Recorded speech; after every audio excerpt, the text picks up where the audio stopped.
There is nothing quite like a perfect summer garden tomato.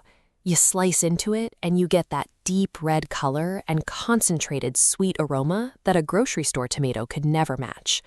But if you've ever tried to grow them yourself, you might have ended up with a very different harvest. Instead of plump red fruit, you get wilting leaves, you get split skins, and tomatoes ruined by dark scabs. This frustrating shift from a garden dream to a disappointing reality happens for one specific reason. The tomato plant is the ultimate Goldilocks of the vegetable patch. These plants trace their roots back to the warm, stable climates of South America.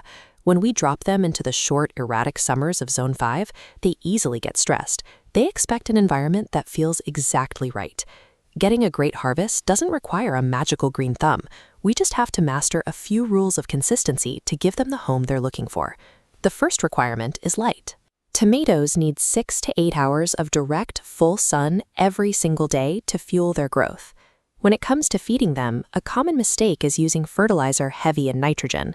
Nitrogen grows leaves. If you use too much, you'll get a massive, beautiful green plant that produces absolutely zero fruit. For the tomatoes themselves to develop correctly, the plant needs a steady diet of specific nutrients. The first is calcium. If the growing tomato is starved of calcium, the tissue at the bottom collapses. You're left with an ugly, black, leathery scab gardeners call blossom end rot, which ruins the fruit. The second crucial nutrient for a high-quality harvest is potassium. Without enough potassium, the tomato struggles to ripen evenly. You end up with a ripe bottom, but a hard, yellow, inedible ring around the top near the stem. Because guessing your soil's chemistry usually leads to these problems, the safest route is a simple soil test before you plant. It tells you exactly what to add to keep the foundation balanced.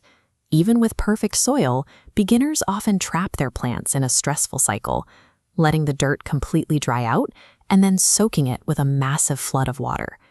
This animation shows how water acts as a transport system. Under consistent moisture, the roots continuously pull water and calcium up into the developing tomatoes. Watch what happens during a dry spell. The internal plumbing shuts down. Even if your soil is packed with calcium, the roots can't move it to the fruit, which triggers those ugly scabs we just saw. When you do water, always aim directly for the dirt. Wet leaves breed fungal diseases, so keep the foliage as dry as possible. The easiest way to maintain steady moisture without constant watering is to lay down a thick layer of mulch around the base of the plant.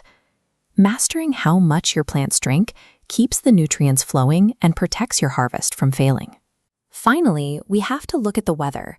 Tomatoes thrive when the days are consistently warm, but a severe summer heat wave pushes them past their limit. If temperatures spike above 104 degrees, the pollen inside the flowers actually dies. Without living pollen, the plant can't turn flowers into tomatoes. You'll see healthy blossoms suddenly shrivel up and drop right off the stem. On the flip side, as we head into late summer and early autumn in Zone 5, the nights get chilly. Once temperatures consistently drop below 60 degrees, the plant's internal ripening engine shuts down.